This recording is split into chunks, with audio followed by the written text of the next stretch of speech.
48 बस कोणाला अक्षदा वाटायच्या आहे? विकासाच्या दृष्टीने तुम्ही अकोल्याचं नाव घेता,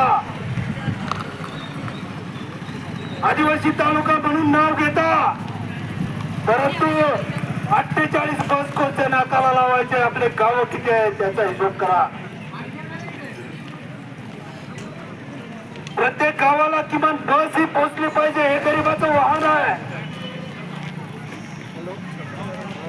जीएसटीच्या या जगामध्ये भारत देशामध्ये 18% जीएसटी आहे. डिझेल पेट्रोल महागतंय, खाद्यतेल महागतंय, धान्य महागतंय, परंतु शेतीमालाला भाव दिला जात नाहीये. या अशा परिस्थितीमध्ये अकोले आगारामध्ये फक्त 48 बसेस आहेत. आम्हाला उत्तर देण्यात आलं, आगार व्यवस्थापकांनी उत्तर दिलं की फक्त आमच्याकडे 48 बस आहेत आणि त्या जेव्हा त्यांची संख्या वाढेल तेव्हा प्रत्येक गावामध्ये आम्ही बसेस चालू करू. अरे प्रत्येक गावामध्ये तुम्ही नंतर बस चालू करणार आहेत, परंतु आमची आज लहान लहान मुलं शिकतायत. आमच्या छोट्या छोट्या खेड्यामध्ये शिक्षणाची व्यवस्था नाहीये. आमच्या मुलांनी चांगल्या नामांकित शाळांमध्ये जावं की नाही जावं त्यासाठी तुम्ही बसेस सोडल्या पाहिजे. आणि ज्या बसेस आहेत त्या बसेस सुद्धा खराब आहेत. कोणत्या काचा तुटलेल्या आहेत, कोणते टायर फुटलेले आहेत, कोणते ब्रेक लागत नाही आणि घाट रस्ता आहे. ही सगळी भौगोलिक परिस्थिती अशी असताना तुम्ही जर आम्हाला प्रत्येक गावामध्ये बसेस देणार नसेल तर आम्ही आज इथून उठणार नाही, या रस्त्यावरून उठणार नाही आणि बसला रस्ता करून देणार नाही. याची आगार व्यवस्थापकांनी या सूचनाकडे लक्ष द्यायचं आहे. आम्ही काय मागतो? आम्ही काय तुमच्या बसमध्ये फुकट जात नाहीये. आम्ही तुमच्या बसमध्ये तिकीट काढून जातो, परंतु त्याही वेळेत नाहीये. अनेक गाड्या मुकामी होत्या, तुम्हाला कारण झालं कोरोनाचं. तुम्ही त्या बस गाड्या बंद केल्या आणि बंगालवाल्याला विकून टाकल्या.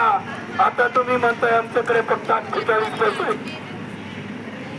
मग या बस कोण वाढवणार?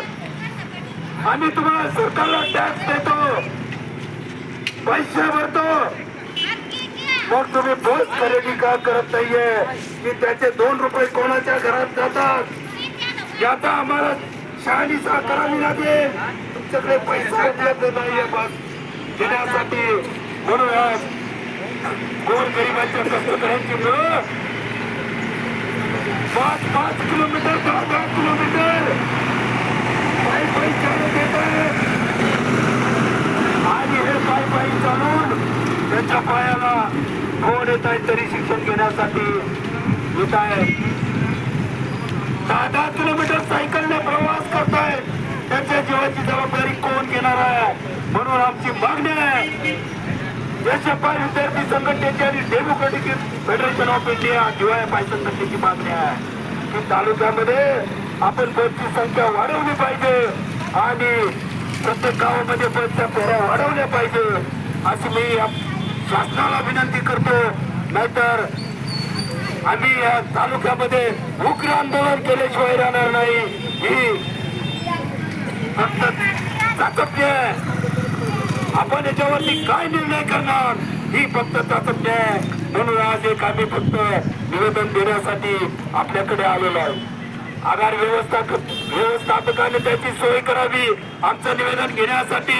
नाहीतर आम्ही इथे रस्त्यावर उन्हातानामध्ये बसून राहू. आमच्या जीवास काही झालं तर हे प्रशासन जबाबदार राहील. म्हणून एवढं बोलतो आणि सर्वांना आग्रहाची विनंती करतो की आपण आपल्या हक्कासाठी लढलं पाहिजे, संघर्षामध्ये उतरलं पाहिजे. म्हणून या आगाराच्या कंटन कारभारीच्या विरुद्ध आपण प्राथमिक स्वरूपामध्ये निदर्शनं करतोय. थांबतो. इन्क्लाब जिंदाबाद. लाल सलाम.